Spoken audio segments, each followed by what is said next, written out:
Vocês gostam de treta? Vamos hoje fazer uma análise técnica da treta. Ele tá me roubando, caralho! Já pensou levar anos para construir uma empresa, se dedicar a ela, fazer uma venda, negociar a venda e deixar um montão de dinheiro na mesa? Para você ter ideia, em uma frase que faltou desse contrato, ele deixou 3 milhões de reais em cima da mesa. Eu tô falando da treta do Monark com o Igor 3K e hoje eu, seu professor de negócios, vou analisar o contrato de compra e venda que eles tiveram para resolver de uma vez por todas quem tinha razão, quem não tinha razão e te ensinar aprendizados e erros que você não precisa cometer. Eu já tive a oportunidade de vender minha empresa para o Flávio Augusto da Wiser Educação por 400 milhões de reais. Meu contrato tinha pelo menos 400 páginas, foi um longo processo de 1 ano de duração. Hoje, pela Lemonade Ventures, eu invisto em outras empresas, comprando participação de outras empresas e agora, com todo o conhecimento que eu tive na minha vida, eu vou analisar o contrato deles para te falar os principais aprendizados e quais são os erros que você não precisa cometer. Então vamos relembrar essa treta. Em 2022, o Flow tava voando, tava arrebentando, se posicionou como principal podcast do Brasil. E aí o Monark fez comentários preconceituosos, toscos, que não se devem fazer e colocou a empresa em risco. Eu acho que o nazismo tinha que ter o partido nazista.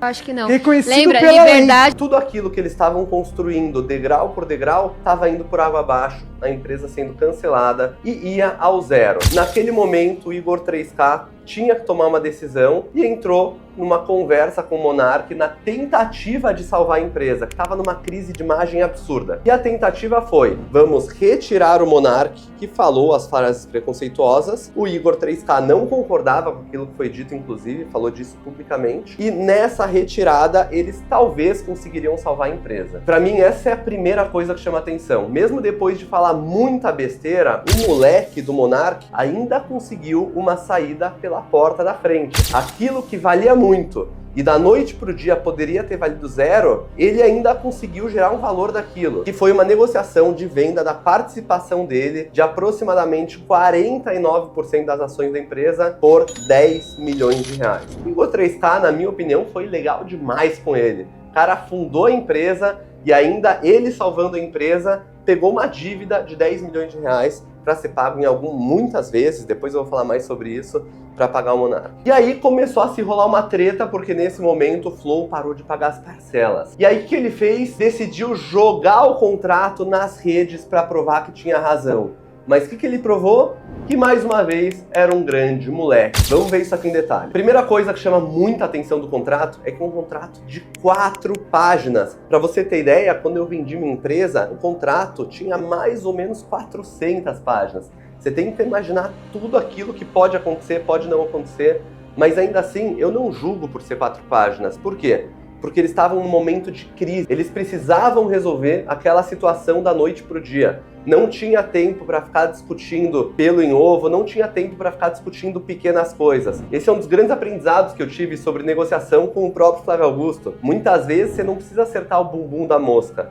Acertar a mosca já é o suficiente. E naquele momento, salvar a empresa já seria o suficiente. Então, um contrato de 4 páginas, embora inaceitável para um processo de compra e venda para a empresa, é aceitável para aquele momento que eles estavam vivendo. E esse aprendizado que eu vou te contar agora, eu aprendi lá em Harvard, numa aula de negociação. Quando você está negociando um contrato de compra e venda de empresa, o que você sabe, você coloca no contrato. O que você sabe que você não sabe, você coloca no contrato como contingência, que é um instrumento que você coloca. Se tanana acontecer, o preço muda. Se tanana acontecer, eu pago uma multa. Então, muitas contingências é normal ter num contrato de compra e venda de empresa. E o que você não sabe, aí não tem segredo. Você vai ter que confiar do outro lado, que vocês vão conseguir ter bom senso para resolver. E o objetivo de qualquer negociação é passar horas e horas revisando o contrato, pensando nos cenários, para que esse terceiro grupo de o que você não sabe, seja o menor possível. Agora, num contrato de 4 dias assinado às pressas, isso pode acontecer. Mas não é o caso da discussão, porque a discussão é em volta da marca. O Monark disse que não negociou a venda da marca, que só negociou a venda da empresa.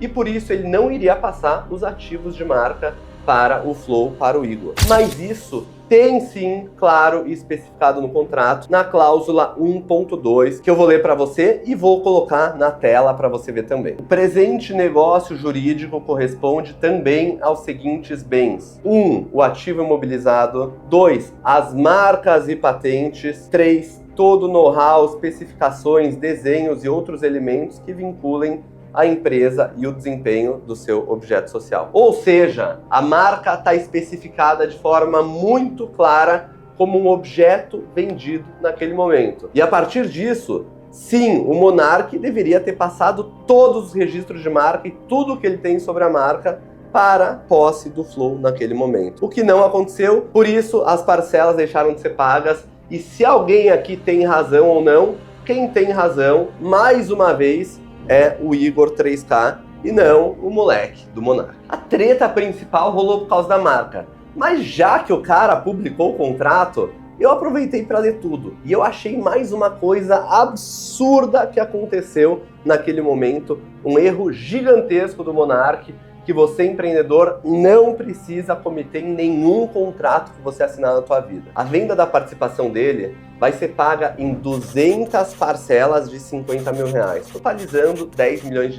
E o que não existe no contrato? Nenhuma cláusula da atualização monetária do valor. Ou seja, a gente vive num país que existe inflação. Você colocar qualquer índice de atualização de preço protege o teu dinheiro. Afinal, se você não atualizar o teu dinheiro conforme a inflação, você perde no futuro poder de compra. Então, um contrato de uma venda de R$10 milhões para ser pago em 200 parcelas, que não tem atualização monetária ao longo dos anos, está deixando muito, mas muito dinheiro na mesa. Por quê? Porque o preço das coisas vão subir e o teu poder de compra vai diminuir. Mas, como eu sou seu professor de negócios, eu fiz conta. Eu atualizei o valor do contrato inteiro ao longo das 200 parcelas, que dá 17 anos, e trouxe isso para valor presente, para identificar o quanto. Só em não ter essa frase no contrato, ele perdeu dinheiro. E sabe quanto dinheiro ele deixou na mesa só com isso? R$3 milhões.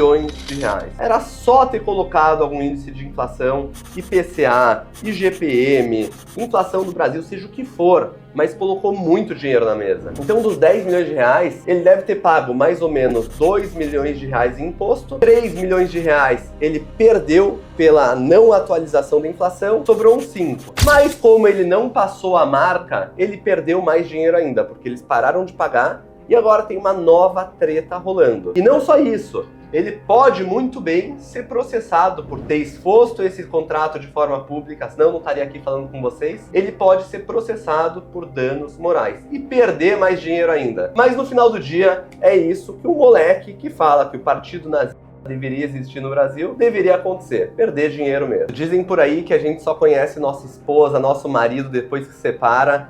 Aqui é um caso clássico disso. Monark realmente fazendo molecagem depois que se separou, não uma, não duas, 3 vezes. E esse é meu desejo para você. Sempre que você for fazer um contrato, pense no melhor, mas se prepare para o pior. Um contrato ele tem que prever tudo isso. No caso, ponto para o Igor 3K e Flow e ponto negativo para o Monark. E aí, você já tinha visto ou ouvido falar sobre esse contrato? Comenta aqui quem que você acha que tem razão nessa treta. Monark ou Igor 3K? Eu vou acompanhar cada uma das coisas, tá? E se você não está inscrito ainda no canal, não deixa de se inscrever para aprender negócios com quem faz e não com os gurus de internet que existem por aí. Valeu, até a próxima aí, ou vai ou voa!